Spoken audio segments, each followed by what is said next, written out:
Dia 21 de março. São Bento, patriarca dos monges do Ocidente. 543. Bento, o patriarca de inúmeros religiosos, nasceu em Núrcia, na Úmbria, no ano de 480, aproximadamente. Era filho de pais ilustres que não lhe pouparam sacrifícios para dar-lhe esmerada educação. Contrário à inclinação natural da idade, desde menino, São Bento mostrava aversão aos brinquedos infantis e amor declarado à oração. Logo que o desenvolvimento espiritual do menino permitiu, levaram-no os pais a Roma, com o fim de encetar os estudos numa escola pública.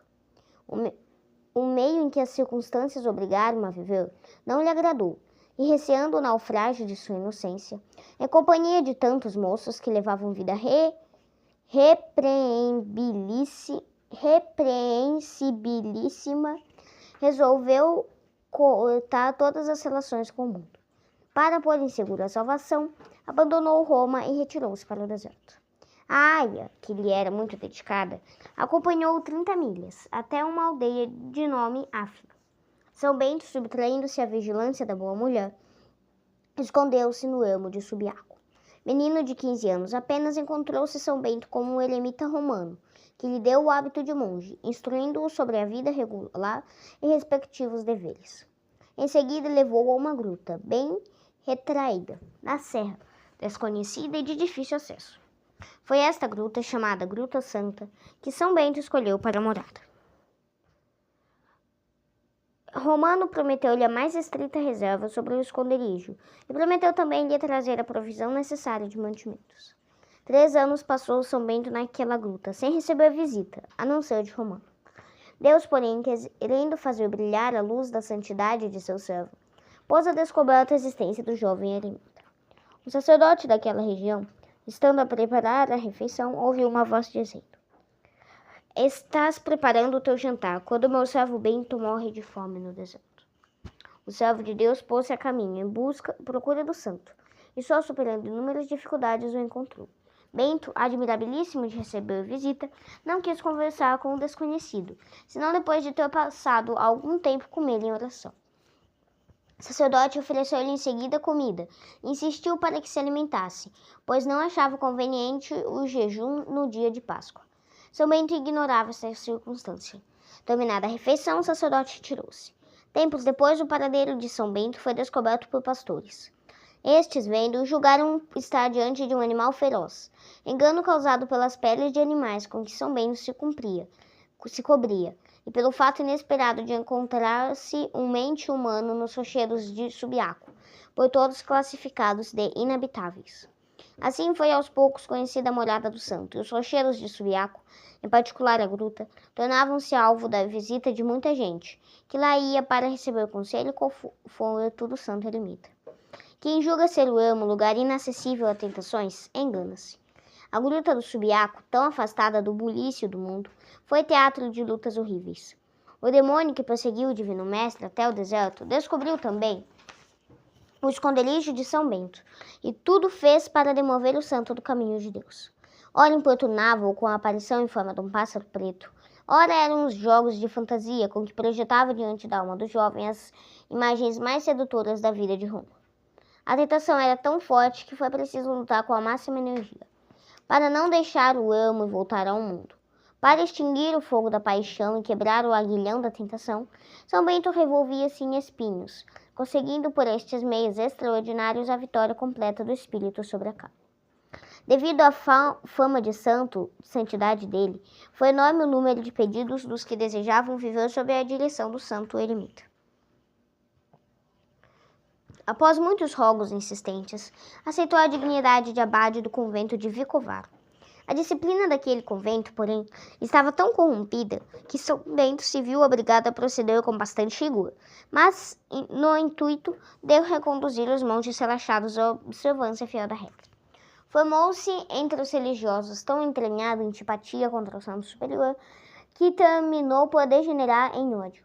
Para livrar-se-lhe da vigilância, conceberam o plano sinistro de matá-lo. Adicionaram forte dose de veneno ao vinho que ia ser apresentado a São Bento. Quando este, porém, conforme o seu costume de benzer o alimento antes de o tomar, fez o sinal da cruz sobre a bebida, o copo partiu-se. Longe de se irritar com este fato, disse aos irmãos: Deus vos-lo perdoe, meus irmãos. Tendes agora a prova de que tive razão, quando logo no princípio vos disse que os meus costumes não combinavam com os vossos. São Bento abandonou o convento dos monges rebeldes e voltou para Subiaco. O número dos discípulos crescia-lhe de dia para dia, de modo que em poucos anos foi preciso fundar 12 conventos. São Gregório fala de muitos milagres que São Bento fez na época da fundação dos mosteiros. As famílias mais nobres de Roma confiavam os filhos à direção do santo homem. Os santos Plácido e Mauro, ambos filhos de senadores de Roma, figuram entre os primeiros educandos de São Bento. O inimigo de Cristo via com grande desgosto os progressos da nova ordem e não se descuidou de amar-lhe o laço. O instrumento de que se serviu foi um mau sacerdote, vizinho de Subiaco, Florêncio, assim se chamava a infeliz criatura. Espalhou horríveis calúnias contra o santo. São Bento não teve outra resposta senão o silêncio. Receando que sua presença pudesse irritar ainda mais o mau gênio de Florêncio, saiu de Subiaco e fixou residência em Monte Cassino. Mal tinha saído de Subiaco quando teve notícia da morte repentina do caluniador, o qual fora soterrado nos escombros de uma casa.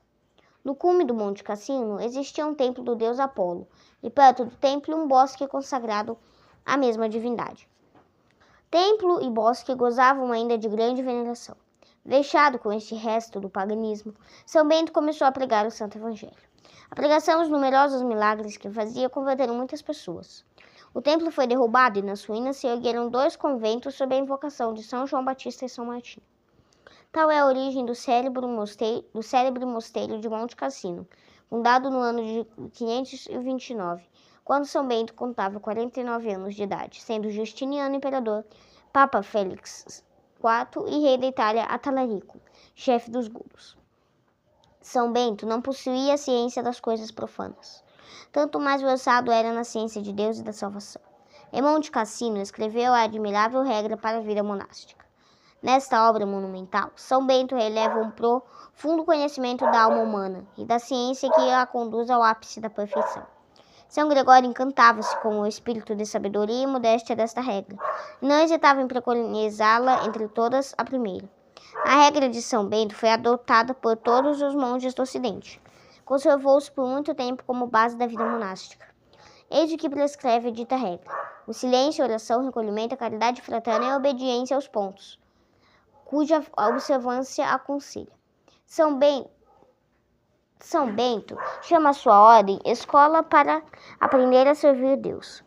Ele mesmo mostrou, pelo exemplo, a excelência da obra. Sendo superior da ordem, era para todos os filhos um modelo de monge exemplar.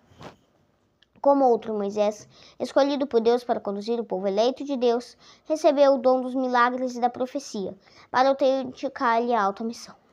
A natureza era-lhe sujeita, e o segredo das coisas futuras desvendava-se-lhe ante os olhos. Na presença de muito povo chamou à vida um noviço, cujo cadáver foi tirado dos escombros de um muro desmoronado. Predisse que o mosteiro Monte Cassino seria profanado e destruído, o que aconteceu no ano de 850, por ocasião da invasão dos lombardos. Totila, rei dos godos, quis provar o espírito profético do santo, e ordenou a um dos oficiais, chamado Rigo, que se apresentasse a São Bento em traje real e com a comitiva da corte. Rigo compareceu na presença de São Bento, o qual, vendo sem se levantar da cadeira, lhe disse: Meu filho, tira a vestimenta que usas, porque não é tua. Totila, sabendo deste fato, foi ver o abade do Monte Cassino e admirou-se grandemente ao recebê-lo o santo com essas palavras: Já praticaste muitos males, e como vejo, maiores ainda praticarás. Hás de tomar Roma, transpor o mar e reinar por espaço de 9 anos. No 10º ano morrerás e comparecerás perante o tribunal de Deus, onde darás conta de tudo o que fizeste. Esta profecia cumpriu-se em todos os detalhes. Totila assustou-se bastante com as palavras do santo patriarca, a cujas orações se recomendou. Tendo tomado mais tarde Nápoles, tratou os prisioneiros com uma caridade tal que não se podia esperar de um rei bárbaro. É provável que São Bento tenha morrido pouco depois de sua santa irmã escolástica, e 1 ano depois da visita do rei Totila. Predisse a morte e 6 dias antes mandou abrir a sepultura. No 6º dia da doença foi levado à igreja para receber os últimos sacramentos. Depois de ter feito umas exortações aos religiosos, de pé e as mãos elevadas ao céu, exalou o espírito, em 21 de março de 543, tendo a idade de 63 anos. Grande parte das relíquias descansam no mosteiro de Monte Cassino. As outras foram transportadas para a abadia de Fleury, na França. Reflexões. Há muitas coisas podes imitar o santo exemplo do grande patriarca. Se não te é dado viver como ele, afastado do mundo, servindo a Deus na solidão, não te será difícil fazer do domingo um dia de recolhimento espiritual, dedicando-te mais do que os outros dias a práticas de piedade e caridade.